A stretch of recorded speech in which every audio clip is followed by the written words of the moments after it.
يا صباح الخير عليكم، ازيكم؟ يا رب تكونوا بخير. النهارده راجعه لكم بفيديو جديد، هو مش روتين. هو هنعمل النهارده حاجه حلوه في السريع، حاجه من اسهل الحاجات، وتقدري تقولي عليها كده قنبله. يعني طعمها حلو جدا، وكمان مسكره الناس اللي بتحب الحاجات المسكره. وطبعا انتي اللي بتحددي طعم الحاجه اللي هتحطيها فيها. بصوا بقى، اول حاجه هنبداها في الوصفه دي، هنجيب البولات اللي هنشتغل فيها. وطبعا بقى بتكوني نزلتي السوبر ماركت كده، جبتلك شويه بسكوت حلوين، وتجيبيلك اي طعم من اطعم الهوهوز. طبعا بما ان احنا بنحب الهوهوز، فالوصفه بتاعتنا النهارده هتبقى بالهوهوز. بصوا بقى، انا عملت دي مهلبيه شوكولاته، يعني حاطه فيها نشا ودقيق، معلقتين نشا ومعلقتين دقيق على لتر من الحليب. وكمان حطيت معاهم معلقة ونص من الكاكاو. لو هتحطي كاكاو محلى حطي معلقتين او 3 كبار. لو هتحطي كاكاو خام هتحطي معلقة ونص. وبتسويهم كده على النار لحد لما بتتقل معاكي. وطبعا بتظبطي السكر بتاعك ونقطتين فانيليا كده على السريع. هنجيب بقى البسكوت، اي نوع بسكوت بتفضليه. طبعا انا بحب الفيري لان الفيري بيصمد في الوصفة دي وبيبقى مقرمش وطعمه حلو. ممكن تستعملي ميري او اي نوع تحبيه. المهم بقى تجيبي البسكوت كده وهتكسريه بايدك كده وهو في الكيس بتاعه، مش هتخرجيه من الكيس الا وهو متفتفت. احنا بقى مش عايزينه يبقى مفتفت اللي هو يبقى مطحون، احنا عايزينه قطع. يعني هتلاحظوا ان انا ما خبطتش عليه كتير. هفتح بقى الاكياس بتاعتي وهجيب البولات بتاعتي وهبدأ اني افضي في كل بولة كده شوية حلوين في الارضية بتاعة البولة. زي ما انتوا شايفين البسكوت مش مطحون، وهيفرق معاكي جدا انه ما يكونش مطحون ويكون قطع كبيرة شوية وحجمها كويس معقول زي ما انتوا شايفين كده. المهم بقى، هجيب البسكوت وهحطه كده اول طبقة، وبعدين هنزل عليه بالراحة خالص بالمهلبية بتاعتي. زي ما انتوا شايفين ان هي لسه بتطلع دخان، يعني دافية مش سخنة قوي، علشان انا مش عايزاها تعجن البسكوت. يعني خلوها تبقى دافية تمام كده. وهتبدأي تنزلي عليها بالراحة كده. انا اول ما حطيت حسيت ان هي هتعوم البسكوت، انا مش عايزاها طبعا تعوم البسكوت، انا عايزاها يبقى الطبقة اللي هي الاولانية تحت. فبتحاولي انك انتي بتحطي بالراحة.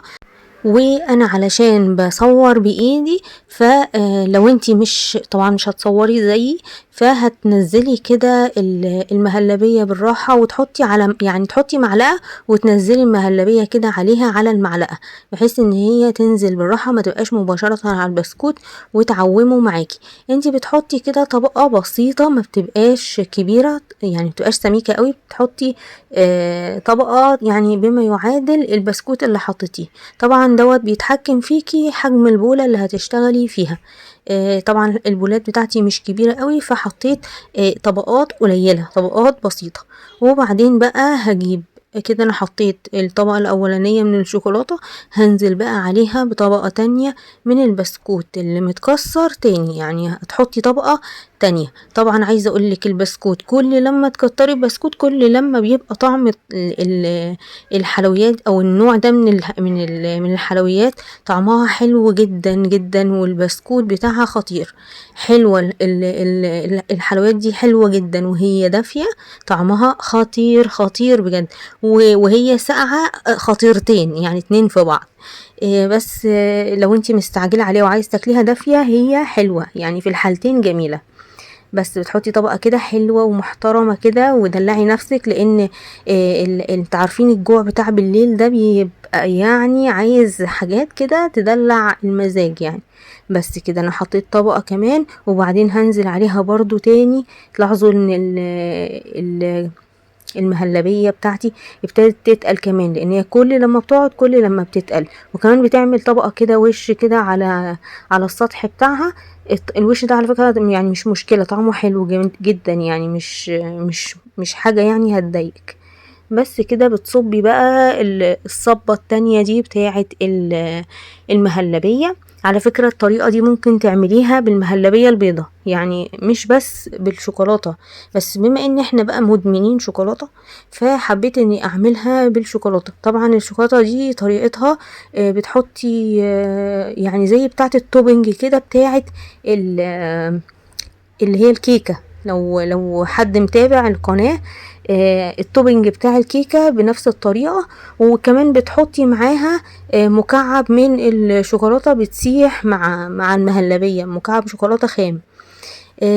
بس بقى هنا انا جايبة طعمين من الهوهوز وهقطعهم بقى قطع زي ما هتشوفوا كده، وهبدأ اني ازين بيها الوش. عايزة اقول لكم يعني الكيكة بتاعة الهوهوز مع البسكوت والشوكولاتة اللي احنا عاملينها المهلبية، هي مش مدية طعم المهلبية خالص على فكرة، هي رايحة سكة تانية كده زي البودنج، زي يعني حاجة كده طعمها يعني ايه، حاجة ملهاش زي.